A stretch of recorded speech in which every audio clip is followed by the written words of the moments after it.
Yes, madam. What do you do in future? My future. Yeah. I want to become something which, with my experience of so many years doing so many different things, I want to give back to my society.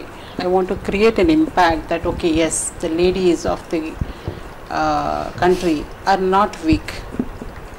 We also can contribute to the society. మనం ఏదైతే ఉన్నామో మనకుండే పరిధిలో మనం కొంచెం మార్పు తేవచ్చు. ఏ విధంగా చెప్పొచ్చు అంటే, ఫర్ ఎగ్జాంపుల్, నేను చదువుకున్నప్పుడు ఆడపిల్లలకి టెక్నాలజీ, సైన్స్ అండ్ టెక్నాలజీ అనేది లేదు. మేము వచ్చేటప్పటికి రాజీవ్ గాంధీ గారు అది ఫ్రీ చేశారు కాబట్టి మాకు అవకాశం వచ్చింది. మేము కూడా సైన్స్ బ్యాక్గ్రౌండ్ తీసుకుని, అంటే ఉండేవారు ఫార్వర్డ్ ఫ్యామిలీస్ ఉండేవి, but most of the people అనేది ఉండేది కాదు. సో ఆ విధంగా ఏంటంటే ఒక change, ladies started entering in to the science and technology. We saw engineers, we saw marine engineers also as ladies. తర్వాత ఏంటంటే ఇంకా మనకేంటంటే మన తెలుగు ఫ్యామిలీస్లో ఇంకా కొంతమంది కొన్ని ఏరియాస్లో ఏమైతే అంటే ఇప్పుడంటే అంటే జనరలీ మీరు చూడండి, బ్రాహ్మణ్స్ అవనివ్వండి, కొంచెం అఫ్లెంట్ ఫ్యామిలీస్ అయితే ఆ అమ్మాయిలను ఏంటంటే ఫారెన్ పంపించదు. జనరలీ 80% ఆఫ్ ద పీపుల్ అమ్మాయి 10th అయిందా 12th అయిందా పెళ్లి చేస్తాయి. ఇది ఒక కైండ్ ఆఫ్ పాస్ ఆన్ అయిపోతుంది అన్నమాట. ఇప్పుడు నాకుంది మా అమ్మాయి, షీఈ్ ఎల్డర్ వన్, తన్ని నేను 12th అయిన తర్వాత ఫారెన్ పంపించాను. ఫారెన్ పంపించడానికి చదివించడానికి పంపిస్తే నాకు ఎంత బ్యాక్లాష్ వచ్చిందంటే, ఆడపిల్లని దూరం పంపించేవాడు. అంటే వాళ్ళకి అనుకోవడం ఏంటంటే ఆడపిల్ల బయటికి వెళ్ళిందంటే చెడిపోతుంది. వన్. రెండోది ఏంటంటే ఆడపిల్ల మీద అంత ఖర్చు పెట్టడం దేనికి, పెళ్లి చేసేస్తే పని అయిపోతుంది కదా అనేది 2. మూడోది ఏమంటే ఇప్పటికీ కూడా వాళ్ళు ఏమంటారంటే, అంటే నువ్వు ఇంకా అంటే మా అమ్మాయికి ఇంకా నేను పెళ్ళి చేయలేదు, అంటే కోవిడ్ వచ్చింది కాబట్టి వెయిట్ చేద్దామని చెప్పేసి ఆమె కూడా ఇంకా అంటుంది, కాలం పిల్లలు తెలియదు ఏముంది. సో అంటున్నప్పుడు ఏమంటారంటే, ఏం సాధించేవులే, ఇంకా మీకు అమ్మాయికి పెళ్లి చేయలేదు కదా అంటారు. అంటే అమ్మాయికి పెళ్లి చేసేస్తేనే నేను జీవితంలో ఒక సాధించేసినట్టు. సో ఇక్కడ దాకా ఏంటంటే ఒక ఆడపిల్ల అనేది బయటికి వెళ్ళి సంపాదించుకోవడం అనేది మా కాపు కమ్యూనిటీలో తక్కువ. అది నా వల్ల కొంచెం నేర్చుకున్నారు. అంటే ఆడపిల్లల్ని చదివించాలనేది ఒకటి వచ్చింది. So that is my example. చాలా మంది ఏంటంటే డిగ్రీలు పీజీలు చదివిస్తున్నారు. 1. సెకండ్ ఏంటంటే అమ్మాయిలకి ఒక 20 ఏళ్ళు, 21, 24 ఏళ్ళు దాటిపోయి పెళ్ళి అవ్వకపోతే ఏదో కొంపలు మునిగిపోవు, కెలామిటీ వచ్చేదు అనేది ఒక డైజెషన్ అవుతుందన్నమాట. Okay, we can wait. So we don't have to rush them to marriage అనేది ఒక ఐడియా వచ్చిందనమాట. సో నా people are understanding, okay this is also possible. So ఇలాగేంటంటే మన ఎగ్జాంపుల్ వల్ల, అంటే మనం అందరూ అంటే ఆపేసుకుని కూర్చోవాలని కాదు, నేను అనేది ఏంటంటే వాళ్ళ పరిస్థితులను బట్టి వాళ్ళు ఏం చేయాలని చేసుకోవచ్చు. అంటే this should not become a taboo kind. అంటే ఆ టబూస్ అనేది మనం తీసేయాలి. ఆడపిల్ల బయటికి వెళ్ళి 12 గంటలు ఇంటికి వస్తుందంటే దెర్ ఇస్ నథింగ్ రాంగ్. వేళ కాలంలో there is nothing wrong. Work ఉన్నప్పుడు నైట్ షిఫ్ట్లు చేస్తున్నారు కదా. సో ఆడపిల్ల బయటికి వెళ్ళిందంటే ఏదో తప్పు చేస్తుందని ఆ ధోరణి ఉంది చూడండి. ఆ చుట్టుపక్కల ఇప్పుడు వచ్చిందమ్మా ఈ అమలకల్లో చూస్తారు చూడండి, ఈ ధోరణి అనేది పోవాలండి. ఇప్పుడు లేడీస్ అనేది పాలిటిక్స్లోకి వస్తున్నారు అంటే వాళ్ళు ఏదో తప్పు చేసే టైప్స్, ఇదొక ముద్ర. నేను ఈ రోజుకి వచ్చి ఏ మీటింగ్కి వెళ్ళలేదు, ఏ మీటింగ్లకి వెళ్ళను, ఏ పార్టీ మీటింగ్లకి వెళ్ళను. నేను ఇంట్లో కూర్చుని సోషల్ మీడియాలో చేస్తాను. నాకు నేషనల్ వైజ్ రికగ్నిషన్ వచ్చింది. నేను ఈ రోజుకి వచ్చి నేను ఢిల్లీకి రాహుల్ గాంధీ గారు పిలిచినప్పుడు వెళ్ళాను ఒక మీటింగ్కి. రెండో మీటింగ్కి విత్ కాంగ్రెస్కి ఒక మీటింగ్ గాంధీ భవన్కి ఒక్కరోజే వెళ్ళాను. 2 మీటింగ్లు నేను చేశాను. ఇప్పుడు వచ్చి నేను కాంగ్రెస్ పార్టీకి చేసిన మీటింగ్లో ఓన్లీ 2 మీటింగ్స్. ఆ 2 మీటింగ్స్లో కూడా నేను ఏంటంటే నేషనల్ వైజ్గా నేను ఒక రికగ్నేషన్ తెచ్చుకోగలిగానంటే this is only because of Congress. అంటే జనాలు అనుకుంటారు కదా లేడీస్ బయటకు వస్తున్నారంటే they are available, they are not available. We have the capability, we have to prove ourselves. Yes, it is tough, it is not all that easy. You have to put in long hours. మీరు short cut కోసం వెళ్తే మీరు తప్పుదారులు తక్కాల్సిందే. Correct. నేను రాత్రి 12 అయ్యేంత వరకు కూడా నేను ట్వీట్ చేసిన రోజులు ఉన్నాయండి. 8 to 12 hours without even 1 rupee remuneration. I have done that. I got the result in the form of recognition, in the form of acknowledgement. People know me, yes, Padma Rani, there is somebody from Hyderabad. National level lo naku recognition ochindi.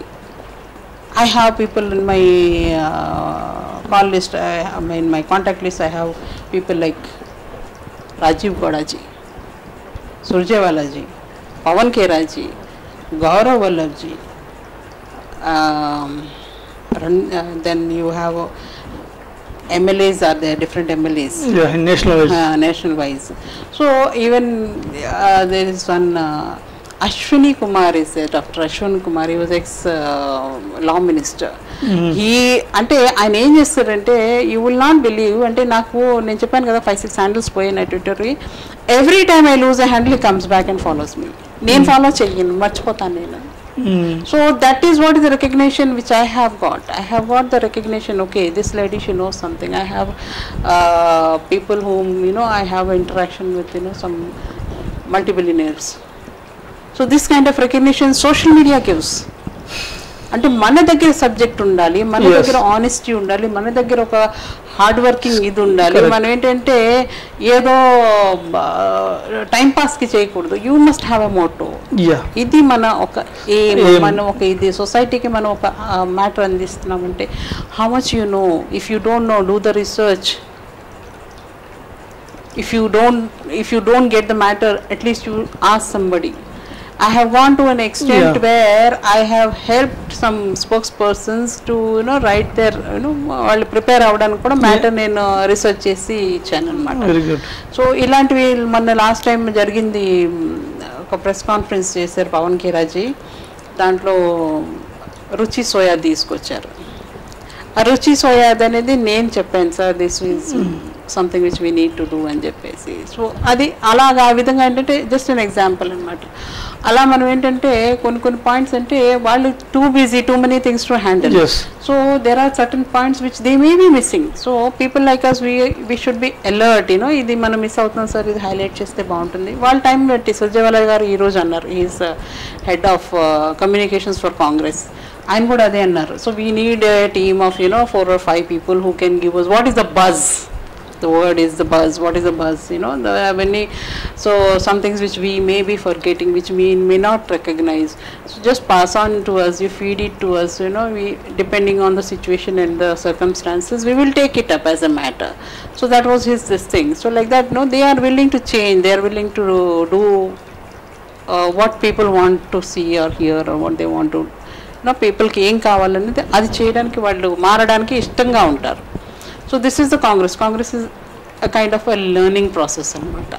Every day we learn, every day we change. It's not that fixed agenda ఏంటంటే మనం ఏంటంటే హిందుత్వ అనేది కాదు. So Congress is a life style. It is an ideology. It is in our blood that we are all are Congresses. We may not recognise, but we all are Congresses. So మీరు సిద్ధంగా ఉన్నారు BJP ఓడించడానికి? 100%. There is no way BJP can come in Telangana. Telangana national అయిపోయిందండి, అయిపోయింది. ఇంకా demonetisation అవన్నీ ఏంటంటే ఈ టైం కూడా వీళ్ళు రాకూడదు because of Covid they have come అనేది నా పర్సెప్షన్ కాదు, నా understanding. I have read the between the lines. నా రీసెర్చ్ని బట్టి చూస్తే this is the reason why they gave it off. అంటే వాళ్ళు కంటెస్ట్ చేయలేదు. 174 సీట్స్లో there was a miss counting. So వీళ్ళు కంటెస్ట్ చేయలేదంటే there was some reason behind it and which we did not understand. మేము ఎప్పుడూ అదే అనుకునేవాళ్ళం, ఏంటి ఇది, there is some force which is running this situation. It is not the BJP or Congress, it is not them. Because మీరు 2019లో BJP గెలిచిన తర్వాత మీరు చూడండి, బీజేపీకి ఒక ఈవెంట్ మేనేజ్మెంట్ అనేది కంపెనీ అనేది మన అందరికీ తెలుసు. వాళ్ళు మెజారిటీతో గెలిచిన తర్వాత వాళ్ళు దాన్ని సెలబ్రేట్ చేయలేదు. గమనించారా లేదు? అది ఎందుకని సెలబ్రేట్ చేయలేదు? ఎవరు క్వశ్చన్ చేయలే. So what was the reason? They were in a hurry అనమాట. ఎందుకంటే ఇప్పుడు ఒక హిస్టారిక్ మెజారిటీ వాళ్ళకి వచ్చింది of course Rajiv Gandhi got a better majority, but for them this is a historic majority. Historic majority లో వచ్చినప్పుడు majority government form చేసినప్పుడు వాళ్ళు ఒక 10 days అని సెలబ్రేట్ చేసుకుంటే దట్ ఈస్ అ నైజం అన్నట్టు వాళ్ళు. But they did not do that. So wasn't that shocking for you all? Nobody asked the question. So we were thinking why didn't they celebrate, what was the reason అనేది మేము ఆలోచించుకుంటూ ఉన్నాం. Then by then the what you call budget session came, and budget session తర్వాత ఈలోపు ఏంటంటే article 370 అన్నారు. Article 370 తర్వాత NRC అన్నారు. ఎన్ఆర్సీ అయ్యింది. ఈలోపు ఏంటంటే వుహాన్ వైరస్ అన్నారు.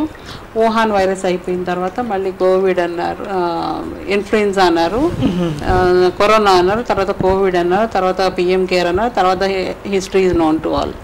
So this is how it happened. So we were wondering 2019 తర్వాత వాళ్ళు ఎందుకు సెలబ్రేట్ చేయలేదు? దేవర్ ఇన్ ఏ హరీ. మీరు చూడండి టైం, మే నుంచి మీరు నవంబర్లో కదా డిస్కవర్ అయింది, ఇది మేలో వచ్చింది information that some virus has been found. ఈలో వీళ్ళు fast number of GOs, number of ఇవి పాస్ చేశారు. మీరు న్యూస్ అది డిష్ చూస్తే తెలుస్తుంది మీకు ఎంత ఫాస్ట్ చేశారంటే last 5 years they were dragging there feet. ఏది కూడా అంత ఇదిగా చేయలేదు. ఈ 3-4 monthsలో వాళ్ళు చేసిన వర్క్ అనేది టూ మచ్ ట్రెమెండస్ అనమాట. They pass so many laws, so many this things అనమాట. ఎందుకని చేస్తున్నారు అనేది మాకు అర్థం అవ్వలేదన్నమాట. దేర్ ఈజ్ సంథింగ్, ఏంటి వీళ్ళు టైం అయిపోయిందా, ఏంటి చేస్తారు అంటే ఆ మధ్యకాలంలో అంటే జస్ట్ మెన్షనింగ్ దిస్ అంటే మాకు డౌట్ అనమాట. ఆ టైంలో ఏంటంటే మోదీ గారికి థ్రెట్ ఉంది, అది ఉంది, ఇది ఉందని చెప్పేసి కూడా న్యూస్లు వచ్చేవి. సో ఏంటి వాళ్ళకి ఏమన్నా తెలిసిందా, maybe they have some information, some intelligence ఇన్పుట్స్కి ఏదైనా ఉందేమో థ్రెట్ అని చెప్పేసి అనుకున్నాం మేము. ఓకే, కోరిలేషన్ అనమాట, just with our whatever known little information. So correlation ఏంటి వీళ్ళు ఇంత హరీ చేస్తున్నారు, అండ్ దెన్ ఇన్ బిట్వీన్ ఏంటి అనేది. Then Covid came. కోవిడ్ వచ్చిన తర్వాత ఓహో ఇదా సంగతి అనుకున్నాము. అంటే ఇది కూడా అయిపోతుందని చెప్పేసి తర్వాత మేము దాన్ని స్టడీ చేయగా చూస్తే ఏంటంటే this is going to continue till 2025 అనేది తేలింది. తేలినప్పుడు మాకు అర్థం అయిపోయింది, ఓహో this was the reason why they were in hurry అని చెప్పేసి అనుకున్నాం అనమాట. ఇప్పుడు వ్యాక్సినేషన్ అవనివ్వండి, ఇంకోటి అనేది పెద్ద స్కామ్, పెద్ద స్కామ్ అండి, టోటల్ స్కామ్. ఎందుకంటే మన దగ్గర అన్ని వ్యాక్సిన్ ప్రొడక్షనే చేయలేదు. ప్రొడక్షన్ చేయకుంటే ఎలాగిస్తున్నారు అనేది పెద్ద క్వశ్చన్ రావాలి మనకి. 2 doses మళ్ళీ 2 doses మళ్ళీ అయినప్పుడు 2 doses మళ్ళీ అయినప్పుడు కూడా మళ్ళీ కోవిడ్ వస్తుందా రాదని గ్యారంటీ లేదు, నో గ్యారంటీ. దెన్ ఇంకొకటి ఫస్ట్ వేవ్లోనే మీరు చూసారు ఏంటంటే హోమ్ ఐసోలేషన్ అన్నారు, హోమ్ క్వారంటైన్ అన్నారు, what ever you call the name. ఇప్పుడు హాస్పిటల్కి వెళ్ళినోడు 16 లక్షలు, 20 లక్షలు, 30 లక్షలు, 40 లక్షలు బిల్లు పే చేసినోడు బతికినోడు రేర్. ఇంట్లో 14 రోజులు పడుకున్నాడు అందరూ బతికిపోయాడు. అవును, ఏంటి రీజన్? హాస్పిటల్ చచ్చిపోయారు. అదే కదా ఏంటి రీజన్? కామన్ సెన్స్ క్వశ్చన్ అండి. కరెక్ట్. ఇంట్లో మనం 14 రోజులు ఏంటంటే ఇంట్లో కూర్చుంటే బతికేసాము. హాస్పిటల్కి వెళ్ళి వాళ్ళు మెడికల్ కేర్ తీసుకునే వాళ్ళు లక్షలు పారబోసి మందులు వేసుకునేవాడు, వాడు ఎందుకు చచ్చిపోయాడు? Because there is no cure, there is no disease. Okay, ఇప్పుడు ఇంతమంది మనం తిరుగుతున్నామండి. ఓకే, కోల్డ్ అనేది మనకు నార్మల్ వస్తుంది, ఓకే సీజనల్గా రావచ్చు, కొంచెం ఎక్స్ట్రీమ్ అయ్యి ఉండొచ్చు. ఇన్ఫ్లుయెన్జా అనేది ఎప్పటి నుంచో ఉంది మనకి, ఇన్ఫ్లుయెన్జా ఉంది, బ్రాంకైటిస్ ఉన్నాయి, ఇవన్నీ మనకి ఏంటంటే లంగ్స్ డిసీజ్ అనేది డ్యూ టు పొల్యూషన్ అనివ్వండి, ఇంకోటి అవనివ్వండి ఉన్నాయి. Common cold is also nothing but a milder stage of COVID to be fact.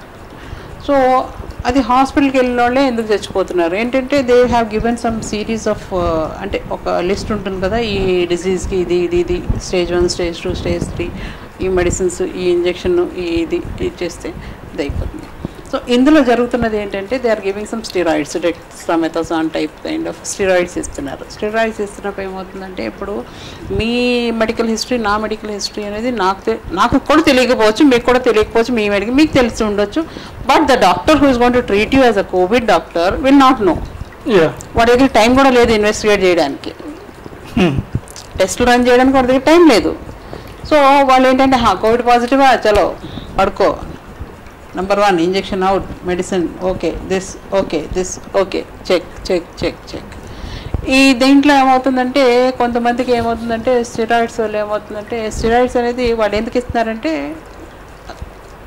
Lungs అనేది బ్లాక్ అయిపోతున్నాయి కాబట్టి దాన్ని ఏంటంటే డైలేట్ చేయడానికి వాళ్ళు స్టెరాయిడ్స్ ఇస్తున్నారు. స్టెరాయిడ్స్ ఇచ్చినప్పుడు ఏమవుతుందంటే మనకి ఉన్న బ్లడ్ క్యాపిలరీస్ ఏవైతే ఉన్నాయో అవి డైలేట్ అయిపోతున్నాయి అన్నమాట. డైలేట్ అయిపోవడం వల్ల ఏమవుతుంది ఇంటర్నల్ బ్లీడింగ్ అయిపోతుంది. ఇంటర్నల్ బ్లీడింగ్ అనేది బ్రహ్మతరం కూడా కాదండి ఆపడం. Nobody can stop, I think. Yeah. This is the reason why people are collapsing. ఫ్రాక్షన్లో కొలాప్స్ అయిపోతున్నారు. ఈ కార్డియాక్ అరెస్ట్ అనేది దీనికే వస్తుంది. కూర్చుద్దాగా మీ ఇష్టం. అయిపోయింది. ఇంకా ఇంకేమున్నాయి సబ్జెక్టులు? మన శరీరాన్ని రోగాల నుంచి కాపాడేది రోగనిరోధక శక్తి. ఎక్కువగా యాంటీబయాటిక్స్ వాడటం వల్ల మన రోగనిరోధక శక్తి తగ్గిపోతుంది. తద్వారా శరీరంలో టాక్సిన్స్ ఏర్పడతాయి, ఊబకాయం కూడా ఏర్పడుతుంది. వీటన్నిటి నుంచి కాపాడటానికి మనం నిత్యం తినే భోజనము ఆహారపు నుంచి తయారు చేసింది బ్లెస్. ఈ బ్లెస్ పౌడర్ని పెరుగులో వేసుకుని తినడం వల్ల మన పేగుల్లో లాక్టోబాసిలస్ బ్యాక్టీరియాతో పాటు vitamin C, D, B complex ఉత్పత్తి జరిగి మన శరీరం యాక్టివ్గా టాక్సిన్స్ తగ్గిపోయి రోగనిరోధక శక్తి పెరిగి సర్వరోగాల్ని నివారించడానికి ఎదుర్కొనడానికి మన శరీరం సిద్ధంగా ఉంటుంది. Bless. Hello everybody, this is Lipsika. Please subscribe to Kakatiya TV. Please subscribe to Kakatiya TV. Please subscribe. Push subscribe. Please subscribe. Hi, nenu RJ Kajal. Subscribe to Kakatiya TV. Chala interesting updates and interesting content untundi Kakatiya TV lo. So definitely ga subscribe cheskondi and kinda kanipustunna bell icon ni kuda meeru nokkite meeku instant ga upload chesina ventane notification kuda vastundi kabatti do subscribe.